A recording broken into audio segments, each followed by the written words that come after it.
Hello everyone. So this is a video where I give my impression about this year's General Studies paper 2 of the mains examination. So this is a video which can help you understand my perspectives on the difficulty level of this question paper. Is it doable? And if it's doable, why would I consider it to be doable? If it's difficult, why I would consider certain questions to be difficult. That kind of understanding is very essential for you to make sense of what kind of preparation should go on to make even those difficult questions attemptable in the next upcoming years, right? So the first impression that I would get when I saw the question paper was that the entire paper was very easy, very predictable. Many questions were easily predictable. But let me also caution you that paper being easy simply means questions were easy. But that doesn't necessarily mean that it is easy to score marks. Both are two different aspects.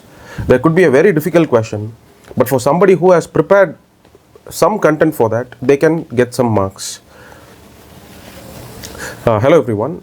So in this video, I'll be giving my perspectives on the recently concluded General Studies paper 2 of your mains examination. So this is a video where I comment upon the different questions. Were they easy, were they difficult, doable or not doable, and what kind of your skill set would have helped you manage this year's question paper. So these are my insights that I will be giving you in this video. So the first look at the question paper, my first impression was that it was a very easy and a predictable paper. And as you follow me through the discussion, you'll be able to understand the reason why I say so. But let me caution you here that a paper being easy means the questions were easy. But questions that are easy simply doesn't mean that scoring becomes easy. No. Scoring depends on two aspects, content as well as your writing ability. I would simply say that questions don't have any problem. You'll be able to interpret. So I put it under the easy category, right? But that doesn't mean that everybody who attempts would be able to score well. No. So that's a different game altogether, which I'll be addressing as I take you through these questions. So prima facie, when you have the look at the question paper, we have 20 questions. So 10 questions from Polity, 9 or 10 questions. How you classify the question asked about National Commission for Protection of Child Rights. If you put it under Polity, it is Polity, then the question becomes 10. If you put it under governance, then it becomes governance, right? So I have put it under governance category. So Polity is 9 questions, governance is 7, international relations 4, right? This is the usual breakup of GS paper 2. Out of all these questions, easy questions, 50% of the paper, right? And moderate questions, 9 questions, 45% of the paper, okay, 40% of the paper. And difficult question would simply be just 1 question, right? So since the difficult question is less, that's why I say that the paper is actually on the easier side. All right, and my benchmark as to what makes for a difficult question paper is, first, if the questions ask about case laws. Many years we have had questions on case laws. There are years where questions on environmental case laws have been asked. There have been years when case laws regarding women protection have been asked, right? When such case laws are asked for the first time, which you would not have anticipated at all, the question becomes difficult. Do we have any such question? No, we don't have. And if the question is asked on a theme for the very first time in the history of GS paper 2, if a particular theme was asked, let's say in the year 2014, there was a question asked about parliamentary privileges. I'm sure all of you know about parliamentary privileges, whatever you have read from Lakshmikanth, but that knowledge is seriously deficient to handle that question asked in 2014. Handling question asked in 2014 on parliamentary privileges requires a very different kind of preparation. Nothing from Lakshmikanth could have helped you, and that was the very first year when a question was asked on parliamentary privileges, right? And are there any such question this year? Not a single question, right? So that's why the questions are not of the difficult type. So the third reason why I would classify questions under the difficult category is if the questions are hard to interpret. If you cannot even decipher what the question actually expects from you, paper becomes difficult. This is a 2019 question paper, a question asked in 2019. From the resolution of contentious issues regarding distribution of legislative powers by the courts, principle of federal supremacy and harmonious construction have emerged. 99% of those who wrote this mains were not able to answer this question. right? Do we have such a kind of question where you cannot even grasp what the question is actually expecting from you? Not a single question, right? Or if a question is asked about a very specific current affairs which has been recently asked and which you would have missed out, then the question becomes difficult. Like for example, in the year 2024, last means, there was a question asked about Public Exam Prevention of Unfair Means Act 2024, right? 95% aspirants would not have covered this in specific detail. Maybe a broad general idea could be there, right? And if a combination of these type of questions are all asked, then the question paper becomes difficult. Other than that, in my opinion, is all either a easy paper or a moderate question paper. And in this year, when we go through the questions, you will understand that 19 out of 20 questions, you will definitely have content to write at least for 1 to 1.5 pages. That's the nature of the questions. How well you write, how well you present is a different thing altogether. That we are not addressing here, right? So even an easy question paper can turn out to be less scoring for people who lack writing skills, right? So easy and moderate put together 19 questions, right? And only one question I would bring it under difficult category, and that is from Polity. And even that's not a question which you cannot even decipher. No, you can clearly understand the question, but would you have been ready with points or not is the only aspect with respect to that one difficult question alone. Okay, so majority easy questions, right? Now let me tell you who would be scoring well in this year's mains. If you have given mains this year, what would determine whether you would score better than others? The only aspect this year is going to be your writing ability. When I say writing ability, there are multiple facets to it, starting from your language proficiency in the kind of words that you use, your ability to write a flawless content without grammatical issues, your ability to write ordered content, right? Ideas should flow one after the other. It should not be randomly placed here and there. Can you do that? Yes, that is an aspect of writing ability. And the very involving introductions that you give, a nice conclusion that seems to flow out of the discussion that has just gone by. All of these are aspects of good writing. So let me tell you, why do I feel that only those who have very good writing ability will score good in this year's mains? What is the reason for that? The reason is, if these easy questions, there are 10 easy questions, but who cares about the easy questions? Everybody would have handled those easy questions very well, right? So there isn't anything great about handling these easy questions. But there are 9 moderate questions. 3 questions in Polity out of 10 were of the moderate type. 3 or 4 questions out of the 6 governance questions, moderate. 2 out of the international relations questions are moderate. So 50% of governance and 50% of international relations questions, they are of the moderate type. Moderate in the sense you can understand the question, but addressing all aspects of the different parts of the question becomes a challenge. And you need to be a little abstract. You need to have some kind of imaginative thinking as to knowing what happens in grassroots level governance, or you should have got some exposure to that with the right kind of inputs. It's only if you have got such a kind of an input, such a kind of a preparation, or if you're able to project or extrapolate some other thought that you have built from preparing for some other previous year's question, if you can able to connect that, if you are only able to connect that to this year's question, and if you can extrapolate that and apply that points to this year's question, then yes, you'll be able to handle the governance questions better, right? So that's why I've written here, in governance and international relations, answers will decide your score, whether you score better than others or not. It's not going to be Polity this year. Polity questions are very straightforward. Many questions can be handled simply from Lakshmikanth, unlike many other years where you have to read case laws, where you have to prepare comparison of Indian constitution with other constitutions, where you have to read MP Jain, certain aspects of MP Jain. This year, MP Jain is not of much use, right? Of course, anything that you read shapes you, shapes your idea, shapes your linguistic language ability. But this year, direct usage of MP Jain is restricted. More of Lakshmikanth, more of touch with current affairs. When I say current affairs, it's not the last 1 year's current affairs.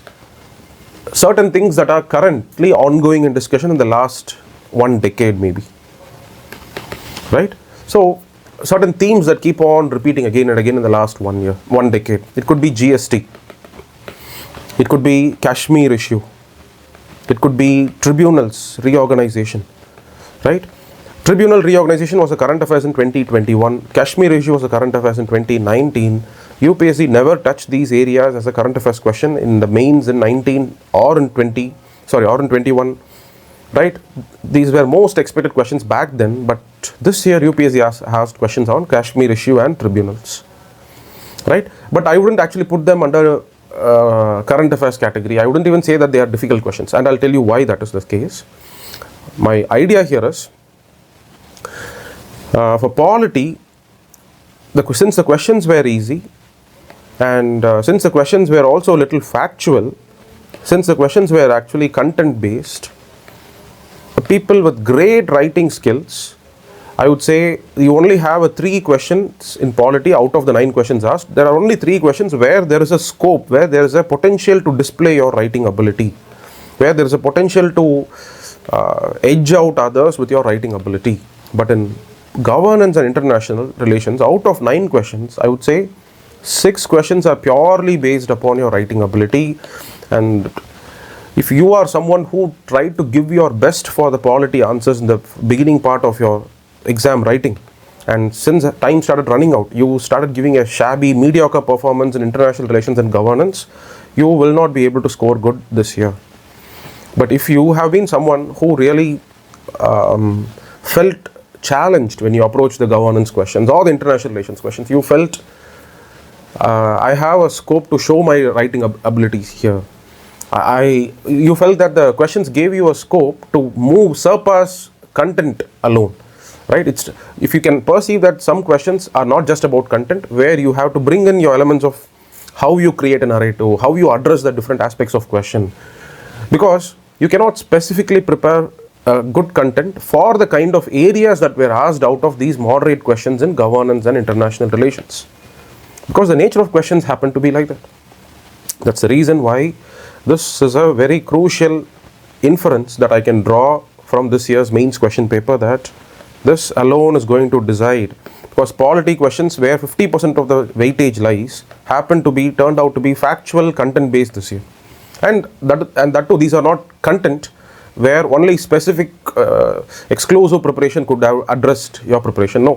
For example, preparing an answer for these kind of questions, or constitutional morality, since it was asked for the first time, nobody even knew what constitutional morality back then meant. This was asked in the year 2021 or 22. That time it was a new question, but this year the same constitutional morality question was asked, so it has lost its novelty factor. So the same constitutional morality based question asked this year doesn't make it a difficult question, right? So if you are somebody who feels today after your mains that polity was so good, you performed very well, I would say that you have a marginal benefit that you get out of that. But if you feel governance and international relations, you did really ace through in your exam hall, I'm very optimistic about your chances of getting at least 10 marks more than others in GS paper 2 this year. Alright. So let me quickly run through why would I categorize the questions in what manner, and which of the questions are slightly surprising. Okay, let's have a look at those questions. So we have 20 questions and polity questions 9 to 10 questions, right? So all the easy questions I have brought it under blue boxes. Okay, so why do I call the questions as easy? Either simply because they are based on previous year's themes, or they are based on Lakshmikanth, or they are a mix of both previous year's question as well as Lakshmikanth, right? So previous year's themes or a familiar theme. For example, center state financial relations, it's a very prominent theme, right? So recent reforms impacted the fiscal federalism. We have to write about GST reforms. Okay, all the different amendments, articles inserted, 249A, 269A, 279A, and so these are the recent reforms, right? So nobody would be short of points writing about the GST reforms. You can all handle it. Similarly, corrupt electoral practices is a question asked already in previous year's questions. in the topic of Representation of People's Act, many years there have been questions asked on similar lines. But here as well, writing skill plays a role. Why? The first part talks about what are corrupt electoral practices, right? So there it's a factual aspect which you can talk about: bribing the voters, influencing using religion as a tool, trying to get votes from people, or providing them transportation facilities during voting day. These are all corrupt practices given in RPA. In section 123, you find it mentioned. But the second part of the question is interesting. The second part says, analyze whether increase in the assets would constitute undue influence and consequently a corrupt practice. This is your opinion that you have to build and you have to give. That's why I say it's an easy question, right? Question is easy. You cannot misinterpret this question. But writing a nice second half answer for this question requires good writing skills. Because you have to persuade the examiner as to why do you think that having great amount of wealth in your hand would mean a corrupt electoral practice. Because if you have wealth, you can actually influence the voters, right? Because today, even though you have spending limits, the spending limits are actually not really followed. People breach the spending limits, and that's a known fact. So, and with people being illiterate, people being needy, you can always use money power to influence. So, handling the second part is purely a function of how well you can play with your language, how well you can influence with your words. That's the actual aspect of second part. Nobody could have prepared exactly an answer for the second half of this question. But still, it's an easy question. I wouldn't actually call it under moderate or difficult. Serious aspirants, those 2,500 aspirants out of the 15,000 who are going to crack mains, would have definitely known corrupt practices and its interpretation, right? So similarly, we have many such easy questions directly about Attorney General. Okay, directly a question on why should amending powers of the Parliament be limited. Okay, so many years a question has been asked on this theme. Okay, so 5 questions are of the easy type, right? And look at this, you may be surprised, why would I categorize the tribunal question under easy category? You may have attempted this mains and you may have felt that you had no knowledge about Tribunals Rationalization Act, but why am I still bringing it under easy category? Because the same 2,500 who are going to clear mains, I'm sure they would have prepared tribunals adequately enough. They would have understood the philosophy behind tribunals, which is basically good enough to handle the first part, which most of you would have also done. But the 2,500 aspirants who are going to clear mains, they would have ensured that in tribunals, not many changes have happened. Only 42nd Constitutional Amendment Act was passed, right, which brought in tribunals. After that, you have 2 case laws, Sampath Kumar's case, Chandra Kumar's case, right? So these have modified the tribunal architecture to some extent with respect to bringing them or taking them out of the jurisdiction of courts. And so after Chandra Kumar case, so after Sampath Kumar case, we find a lot of tribunals being set up. Film tribunal, okay, so many tribunals were set up, and it was in Tribunal Reforms Ordinance first, then it was passed as a Tribunals Reforms Act of 2021, in which a proper framework was brought in to remove all the unnecessary tribunals, to merge all the functions of the tribunals under the corresponding high courts, right? A great change was brought in. So definitely the 2,500 aspirants who are going to clear mains would have prepared on the need for tribunals, the philosophy and rationale behind their existence, different case laws and Supreme Court's interpretations, and the latest government action in trying to reform the structure for tribunals, right? So this is not a moderate, I wouldn't even say it's a moderate question. It is expected that you should have prepared on those lines. Okay, so that's why, see, the competition is what the 2,500 top aspirants perceive. The remaining 12,500 aspirants, whether they perceive it as easy or moderate or difficult, doesn't even matter. It is the actual competition is what these people face, right? So I'm only thinking from that perspective. So we have 5 questions out of 10 which are directly from either PYQs or from themes that are expected to prepare from, or they have a direct Lakshmikanth reference, right? Or they are simply from static topics, often repeated themes. Okay, and then there are moderate questions. And even look at this moderate question. It is asked from a previous year question theme, because President's power to pardon has been a theme already asked in the previous years. So definitely you would have prepared well, not only for from the PYQ reference, but also anybody who reads Lakshmikanth, you would have a fair idea about Article 72.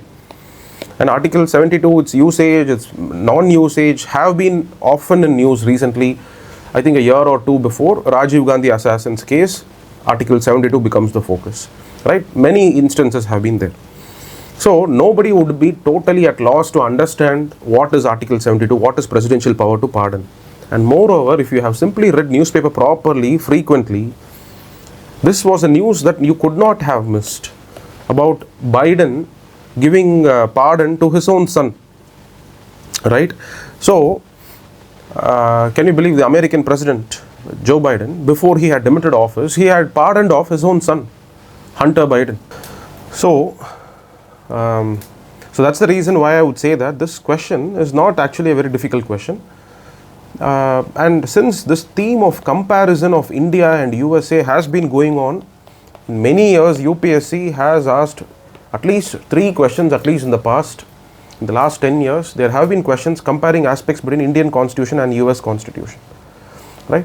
So it's a very clearly mentioned topic in the syllabus sheet. It's not from some nook and corner. For example, if the question was about National Commission for Protection of Child Rights, right?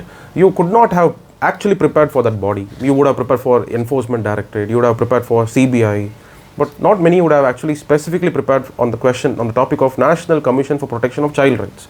So such a fact, it's a sudden, unexpected question. But this, not an unexpected question, was on very expected, predictable lines, right? And I told you, constitutional morality in 2022, when it was asked for the first time, a question like this would have been a difficult question. But since it has already been asked, you are expected to have had a very thorough knowledge on this topic. So it becomes either an easy or a moderate question. There is nothing complex about it, right? Then you have Collegium system, and again a comparison between India and USA. The first part is very easy to handle. You can definitely write 70 to 80% of the question can be well addressed. The remaining 20 to 30% is where you may have a problem. That's why I have brought it under the moderate category, right? So I have written here, it's half easy, and then there is a recent connect, okay? So maybe handling a 30% part of this question could be slightly challenging, but it's not a very difficult question as such. So overall in polity, the first graph that you see here, 60% questions are pretty easy, where your writing skill, nothing matters. And everybody who would have cleared prelims will be able to do a very decent job of handling these questions. So it is in these moderate questions where slight challenge would actually be, right? The only difficult question in my opinion is the question that was actually asked on Jammu Kashmir Legislative Assembly, right? Nature of Jammu Kashmir Legislative Assembly after the Jammu Kashmir Reorganization Act of 2019. Briefly describe the powers and functions of the Assembly of the Union Territory of Jammu Kashmir, right? We can all write a general answer, but having a very specific knowledge on this, especially for those aspirants who have only been preparing for civil service exam in the last 3 or 4 years, since you entered into preparation after 2019, you may not really know the exact provisions of J&K Legislative Assembly and its powers. So that alone, the lack of specific aspects here, if you found this question handling it was difficult, it is perfectly excusable, right? It is going to be difficult for others as well. You see, the easy questions, the 10 easy questions are easy for everyone. That one difficult question is going to be difficult for 99% aspirants. So these two are irrelevant for our discussion. What is relevant for our discussion is how well you handle these moderate questions, right? That is all that's going to create an edge for you, or going to you going down in GS2 score is going to happen only because of these moderate questions, which are 9 questions, out of which 6 moderate questions are from governance and international relations, and these 6 are dependent upon your writing ability more than your content. And no wonder this impression of mine in the beginning of the discussion itself, right? So now let's move on towards governance. So in governance we have 6 to 7 questions, 2 of them, okay, sorry, and even social justice here as well. So let's club both of them, social justice and governance all put together. We have 7 questions, right? Out of 7, 3 of them are easy. What are environmental pressure groups? It's a direct question asked in the previous years, right? So how can the role of NGOs be strengthened in India for development works relating to protection of environment. Discuss throwing light on major constraints. It's a previous year question, so it's not a new question as such. So it is very easy. 2015 previous year question has a similar resemblance to this year's question, and serious aspirants, those 2500, would have definitely covered PYQs before getting into the exam hall. So that's why I would say this question was easy. And similarly are two other questions in governance.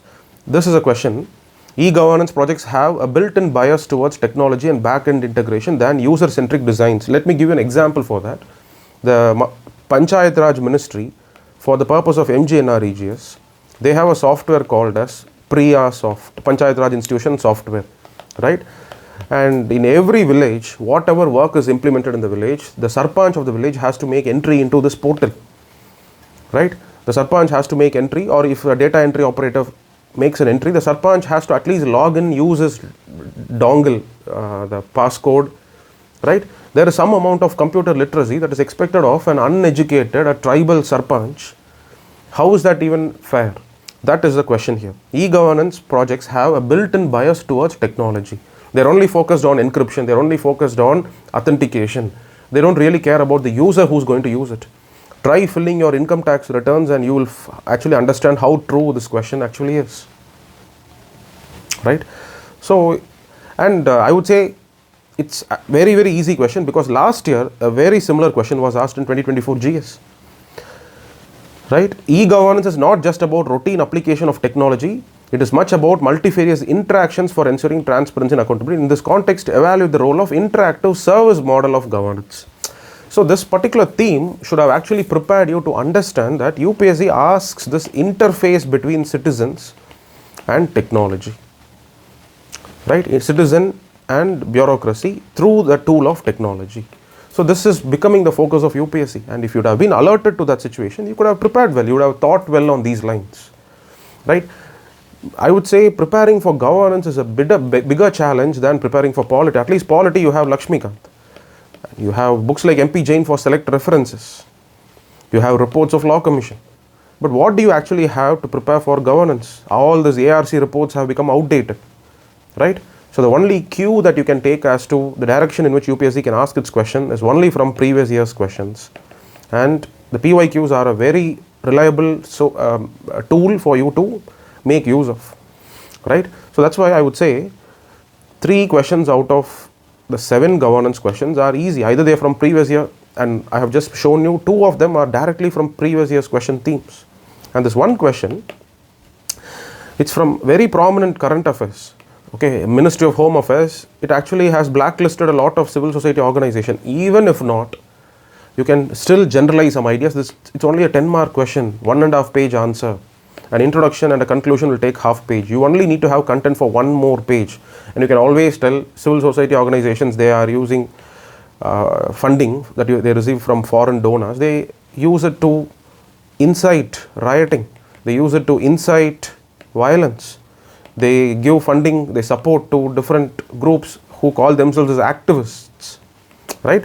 Some generalized answer you can still write for this particular question, right? If you do not have specific ideas to write, which will still give you 3.5 marks. You cannot go less than 3.5 marks if you know how to write English properly.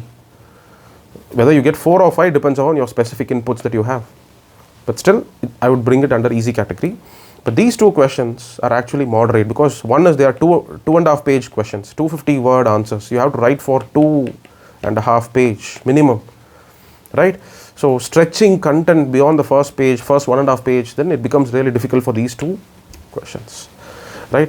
In contemporary development models, decision making and problem solving responsibilities are not located close to the source of information and execution, defeating the objectives of development. Critically evaluate, which means you have to find out whether the statement is true or not. If true, why do you say it's true? If not, why do you say it's not true? That's the line of answering that has to go in, right? If you would know how MGNREGS planning actually takes place, you know how to address an answer for this question. Planning takes place at the district level. You have Zilla Parishad or you have District Rural Development Agency. It is there where what a village needs will be decided in a single meeting by a MP and a MLA and collectors all sitting together. And of course, the chairpersons of panchayats do also sit there. but the people of the village are not directly participating in planning, right? So that's the question. The question is, it's not located close to the source of information, right? And especially when funds are released by Finance Commission, the funds are released with a lot of conditions tied to that. And what are those conditions? It puts responsibility that, okay, let's say Central Finance Commission gives 2 lakhs to every gram panchayat, but how should the 2 lakhs be spent? That is also dictated by Central Finance Commission. It says, it gives options. Either you can spend it on street lighting, or you can spend it on building CC roads, or you can build it on buying sanitation baskets. You cannot spend for anything else. How does a Central Finance Commission or the ministry member sitting in a union ministry in Delhi, how do they know what the needs of the village is, right? It is on these lines the entire answer has to be taken forward. Okay, since it's a critical evaluate, you have to give justification on both sides. I can contrast it, the line of thinking which I just gave you now, that thinking happens far off, distant from the people. I can give you another example to tell you how planning happens very close to people. For example, in 5th scheduled areas, right, when mining leases are given out for mining minor minerals like sand and all that, right, the entire village is made a participant to that. So that would be the point for the counter direction, right? So it needs a keen sense of observation and understanding as to how governance, planning, development, participation takes place actually in a village level, gram panchayat level, district level. It's only when you know that you will be able to write meaningful points for this question.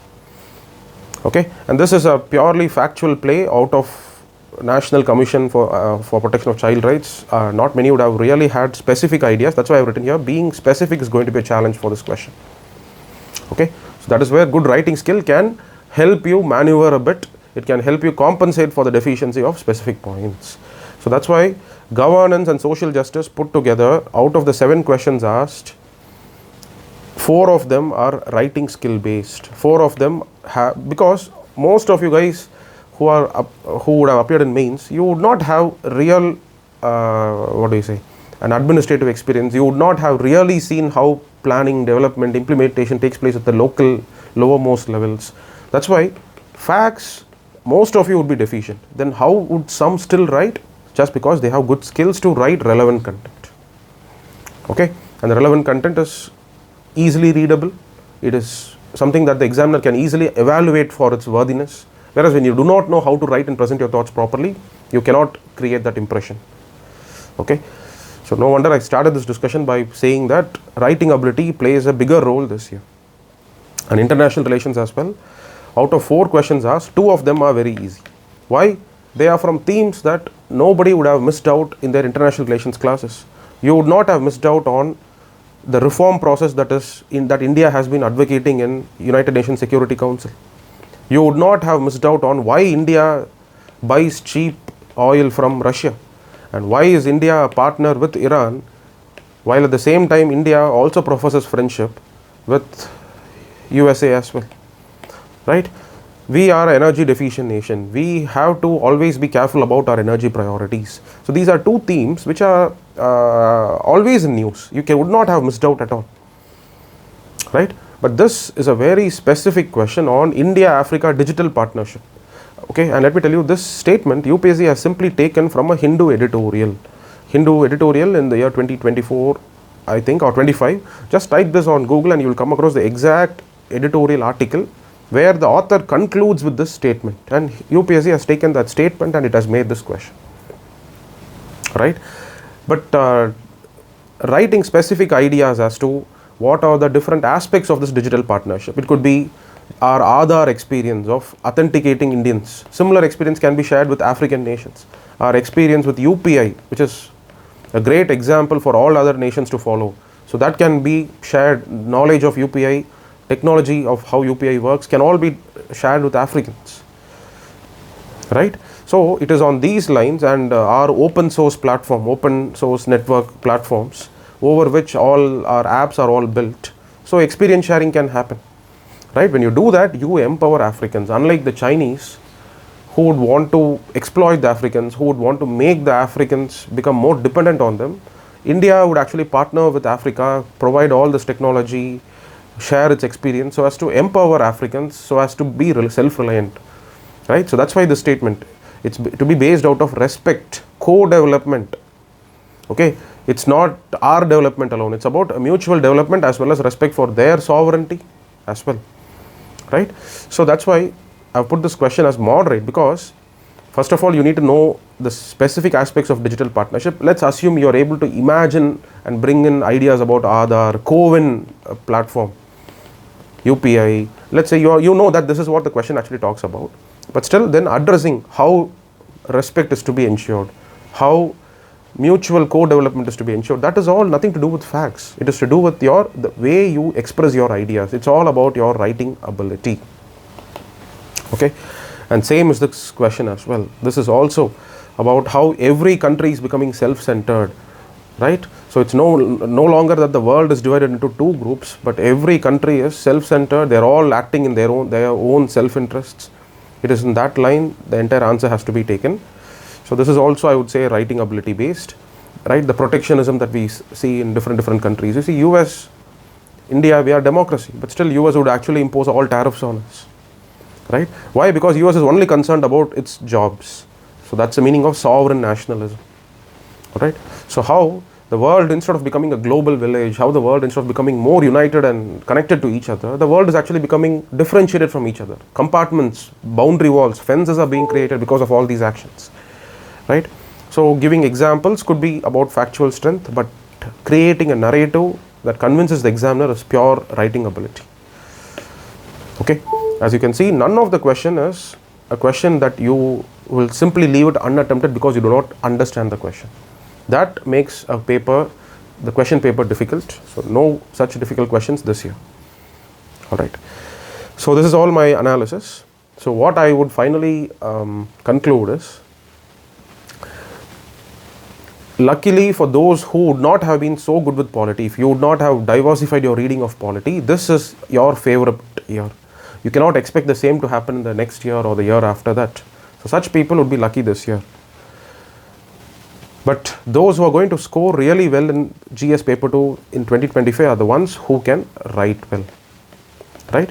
So for first attempters in mains or second attempt in mains, since your content might be lesser, if your writing ability was real, it is good, it is better in your estimation. If you know how to express your ideas clearly, you have a great chance of getting good score in this year's GS paper 2. This is your year for those who depend on their writing ability more than the content. All right. So we'll meet in the next video then. Until then, thank you.